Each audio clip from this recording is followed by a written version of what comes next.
EUTOS გენერალური მდივანი ოპოზიციური პარტიების წარმომადგენლებს შეხვდა. მანამდე ცალკე ფორმატით გაიმართა შეხვედრა გახარიას პარტიასთან. გახარიამ შეხვედრა უკომენტაროდ დატოვა.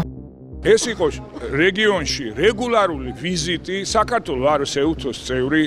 EUTOS წარმომადგენლობა რეგულარულად ეწევა რეგიონს, სომხეთს, საქართველოს. ჩვენ კვლავ რჩებით ბუნებრივია იმ აზრზე, რაც გაუზიარეთ, მათ შორის EUTOS გენერალურ მდივანს, რომ ნებისმიერი ამგვარი საერთაშორისო ვიზიტი აძლევს შესაძლებლობას სამთავრობო პროპაგანდას, რომ ვიზიტი გამოყენებული იქნას სამთავრობო პროპაგანდის მხრიდან მათთვის ლეგიტიმაციის მინიჭების მიზნით. არ ვიცი ხა რამდენად აზრი აქვს ამ რადიკალებთან შეხვედრას, ოპოზიციას ისინი საერთოდ არ აღიარებენ, თუნდაც EUTOS-ის დასკვნა გავიხსენოთ და გავიხსენოთ ის განცხადებები, რაც ამ დასკვნის მიმართ კეთდებოდა.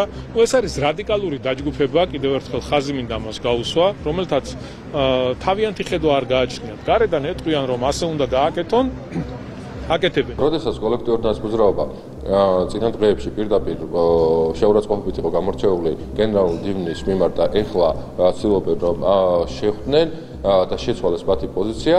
კიდევ ერთხელ ხაზს უსვათ, რომ ეს ადამიანები არიან პირდაპირ დავალების მიცემისგან მართულები. მიიღეს დავალება, რომ ეხლა არ ივარგებდა, რომ EUTOS გენერალს არ შეხვედროდნენ და ამ დავალების შესასრულებლად ეხლა ცდილობენ, რომ ასეთი შეხვედრა მოაწყონ. არ აინტერესებს ჩვენს პარტნიორებთან ურთიერთობა, რეალურად ეს ადამიანები მხოლოდ მოწადინებულები არიან, როგორმე შელახონ საერთაშორისო ასპარეზზე საქართველოს იმიჯი. თავიდან როგორც ჩანს არაპირებდა ოპოზიციას შეხვედრას. რომ ოპოზიციას არ გამოუწვია ამის სურვილი, პირიქით გააგრძელეს ისე მისი შეურაცხყოფა, არაკომპეტენტურობაშიც კი დაადანაშაულეს